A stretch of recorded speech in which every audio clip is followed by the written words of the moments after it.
মাত্র ২টি আলু দিয়ে বিকেলের নাস্তার জন্য ঝটপট করে একটা মুখরোচক স্ন্যাক্সের রেসিপি শেয়ার করছি। পটেটো স্টিক দেখতে অনেকটা লাঠির মতো, আর পটেটো দিয়ে তৈরি করা হয় বলে এর নাম করা হয়েছে পটেটো স্টিক।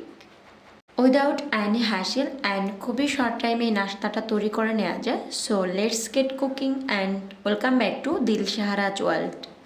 পটেটো স্টিক তৈরি করার জন্য আমি এখানে 2টা সিদ্ধ আলু নিয়েছি। এরপর একটি গ্রেটার দিয়ে গ্রেটারের যে চিকন সাইডটা রয়েছে এই সাইড দিয়ে আলু দুটোকে আমি গ্রেট করে নিচ্ছি।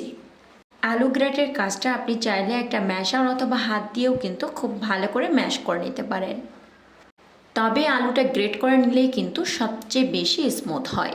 এখানে আমি 1 টেবিল স্পুনের মতন দিয়েছি পুদিনা পাতা কুচি, এরপর 1/2 টেবিল স্পুন করে দিয়েছি লবণ এবং লাল মরিচ গুঁড়া।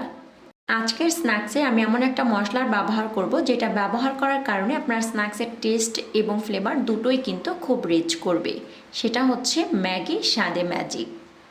ম্যাগি মশলাটা যারা ব্যবহার করবেন না তারা এখানে অবশ্যই চাট মশলাটা ব্যবহার করবেন। আর ম্যাগি মশলাটা আপনি যে কোনো ধরনের স্ন্যাক্সেই কিন্তু ব্যবহার করতে পারেন, এতে করে কিন্তু স্ন্যাক্সের টেস্ট ভালো আসে।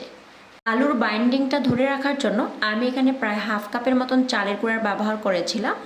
সো চালের গুঁড়াটা দিয়ে আলু এবং চালের গুঁড়ার মিক্সচারটাকে খুব ভালো করে মিক্স করে নিয়েছি। চালের গুঁড়ার পরিবর্তে আপনি এখানে চাইলে কর্নফ্লাওয়ার ব্যবহার করতে পারেন, তবে আটা বা ময়দার ব্যবহার করতে যাবেন না, এতে করে কিন্তু স্ন্যাক্সের ক্রিস্পিনেসটা পাওয়া যাবে না। সো এখন আমি একটা প্লেন রোলিং পিন দিয়ে এই আলুর মিশ্রণটাকে অনেকটা পরোটার মতো করে বেলে নিয়েছি।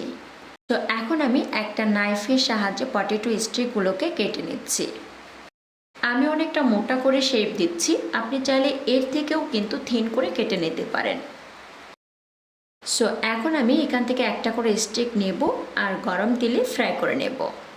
পটেটো স্টিকটা কিন্তু অনেকটা ডেলিকেট টাইপের, বাট এটা কিন্তু ভেঙে যাচ্ছে না।